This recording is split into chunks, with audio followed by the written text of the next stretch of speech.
সালাতে দোয়া কবুল হয়। সালাতে দোয়া কবুলের 3 জায়গা।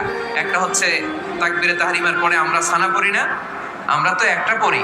আল্লাহর হাবিব সুন্নাহ এবং নফল নামাজে আরো পড়তেন সানা, ওই দোয়া কবুল হয়। 2 নম্বর জায়গা সালাতে সেজদায় পড়ে দোয়া করলে কবুল হয়।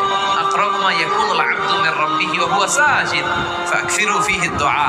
বান্দা যখন সেজদায় লুটিয়ে পড়ে, বান্দা আল্লাহর সবচেয়ে কাছে চলে যায়। কিন্তু বিশ্বনবী বলে, সেজদাটা তোমার রবের কুদরতি পায়ের উপরে করেছে। সেজদায় পড়ে দোয়া করেন।